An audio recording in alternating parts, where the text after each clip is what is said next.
T1. And then what I want to do is I want to go laterally about 1 inch, okay?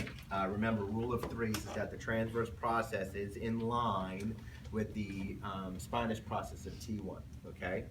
So once I've moved about 1 inch, you're going to palpate down until you feel just a little tiny round nub that it feels like. And that's going to be the transverse process, or I think I'm on the transverse process of T1.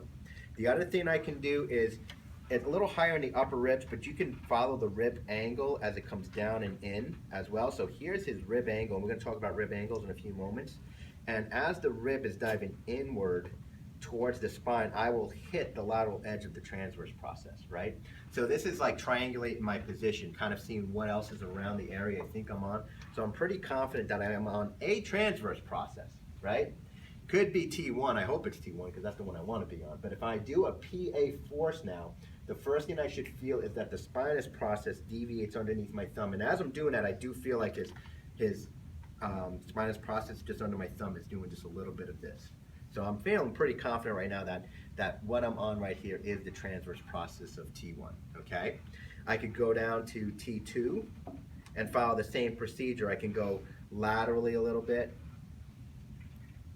try to find that little kind of nub. I can go laterally and find the rib angle, come in to right where that should be on the transverse process, and all I'm doing is I'm applying a PA, force posterior to anterior force, okay, on the transverse process.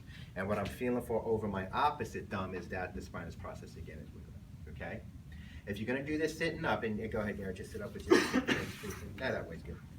So that's fine, that's fine. The reason why, and I mentioned it a moment ago, this is not the most ideal position to do it, is in trying to apply that PA force. His neck muscles, his levator scap, which is right over that area, his upper traps, which are right over where I have to palpate through, is engaged and contracted. So it's going to be harder and more firm for me to try to push through that. Plus, those muscles are trying to hold the T1 transverse process upright and steady and stable. And so for me to try to push, I have to overcome all that force.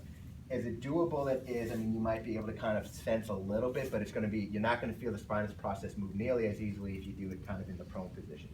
Also, when we're doing manual therapy techniques, thoracic spine techniques, a lot of times some of them are done laying down on our stomach anyway, so it's not necessarily, there's some more clinical utility to doing that laying down. In particular, if you're looking for a particular transverse process, I would say that's definitely the case, okay? All right, so why don't we practice that?